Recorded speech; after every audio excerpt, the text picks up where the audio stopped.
G'day guys, Jeff here, and I say g'day because I'm from Australia for those who have asked. This game's from quite a while ago, so I haven't played in the last few days, so I thought I'd post this. Using the TAR, I love the TAR for a map like this. I think it's a great closer quarter battle gun. Nice place to cap A. You have to be prone for it though, just be aware of that. Now my teammate's going there, I'm going to come around the corner. Now have a look at the mini-map. I can see I've got one person here, so I actually use the environment by kneeling. I know the environment, so I know what I need to do to give myself some of that little extra bit of protection. So you need to be aware of that and use it to your advantage. Also think about where you would go if you were spawning from the opposite team. Now that I know that we don't have any teammates covering that laneway there, then obviously there could be some action coming from the airplane or coming from the lane. Now my teammate's there, I can piss off and try to cap C. Another example of using your environment. There's my threat point right now. I don't actually see anyone there. I'm going to use that barrier to protect myself, and now I have another threat point in the airplane, as well as the doorway. Now, I died. So even though I checked the threat point, I didn't happen to see the person, but he used a new tube from within the building to get me. It's fairly easy to protect A. So I prefer to be on the other side of the news agency where I can protect A and also try to get C. I want to say thanks to XBRZZ for posting one of my videos on his channel. Very grateful that you've done so. Thank you. It'll help his channel grow quite a lot.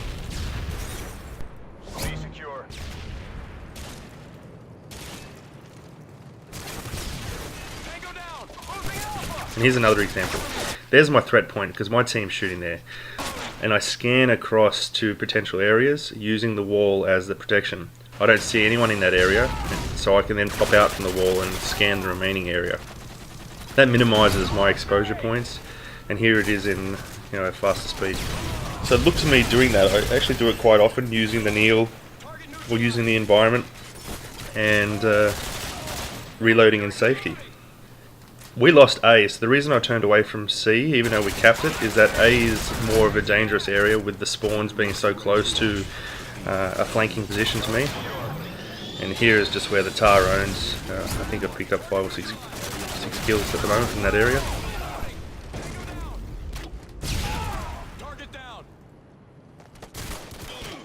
That's a bad placement for the Harrier. It should have been further to the left, but I was more concerned with the people who may have been around me at that time. And this seems to be happening to me quite a lot lately, is just abusing the Predator and not actually getting any kills out of it. Now that was an interesting one. My teammates got me killed. That's my threat area, and I overlooked it because when my teammates walked in front of me and they got killed, if you have a look, the person ducked behind cover before I had a chance to see him. And here he happens to kill me again, which is my fault for not clearing the area. He was still there.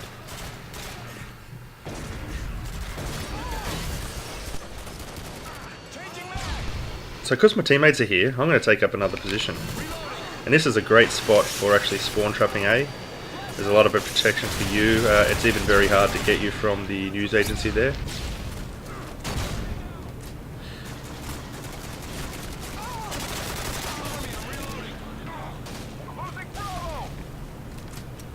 So we're losing Bravo. I'll give up my position to attack that, but I got taken out from the plane. That's fair enough.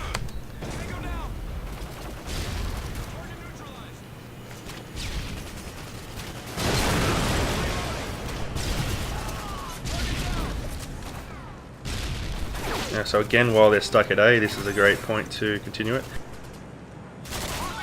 Now we're losing Bravo again, and I run down there, but obviously my teammate got there first. That's where, as a teammate, you need to get on the mic and say, "Hey, I'm going to protect B. I've got B," because I just gave up an advantageous position to protect B, even though someone was already going to do it. So, if you're the person who's going to protect the flag and you have a microphone, just say, "Hey, I'm covering C. If you're going to drop a Predator on it or an airstrike, just tell your team so they can keep their positions."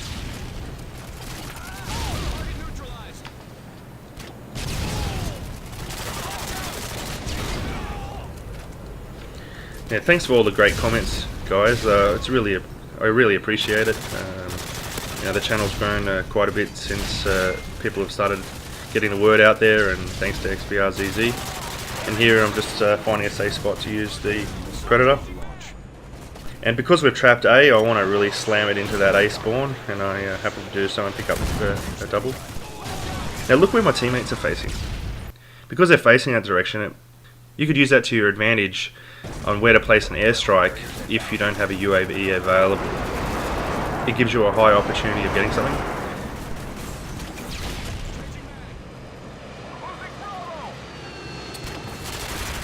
Here you see some wall banging. Wall banging is where you shoot bullets into a wall, but I knew I could hear he was coming, and it could give me the upper hand when he manages to come through the door, if I could get a few shots into him as he's coming up the stairs. So I don't know what happened there, but obviously I didn't clear downwards properly. Now I'm speeding this up because the air support was out and I couldn't get the chopper gunner out. But one thing you may have noticed me do is I moved my sensitivity down to a 4. I find that chopper gunner is easier to use on a lower sensitivity, and then I put it up to 6 or 7 when I want to play my normal match. Also remember, when you're using chopper gunner, you also have the thermal view. So next time you have a chopper gunner, have a look at the thermal view. It works well in some cases.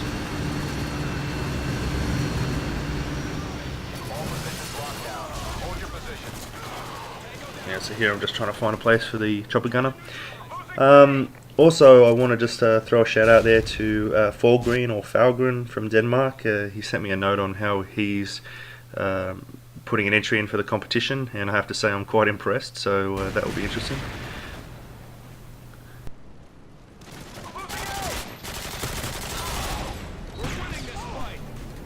Now here I probably was too quick to jump into that room without clearing it. I should have waited another half second after the reload before entering, because I couldn't even get my sights up. Yeah, so someone asked in a forum as well as on the YouTube comments of what accent do I have, and it is Australian. I do live in the US. My company sponsored me for a green card, and that came through some time ago, so you Americans are stuck with me for a while. And the feedback's been really great. Really appreciative of it. I'm actually even thinking of bringing a second prize in for the competition because of some of the messages that people have sent me. So I'll have a think about that second prize and see what we can come up with. This is a kill of the week to Risky Frank. He did some sort of jumping, grenade launching, Michael Jordan thing, and I was owned. But it looked cool anyway.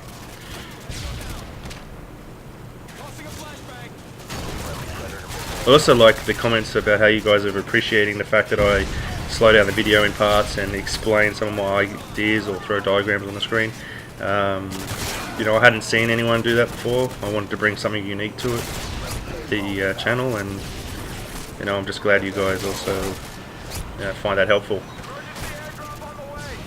I'm actually a fan of a lot of the jumping off ledges or out of windows with the tar and the higher rate of fire guns or shotguns. It brings some excitement to the game for me. I really enjoy it. Anyway guys, the game's coming to an end here.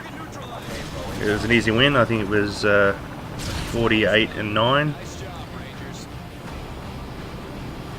Please rate, comment and subscribe, and let's see if we get this channel to grow. See ya.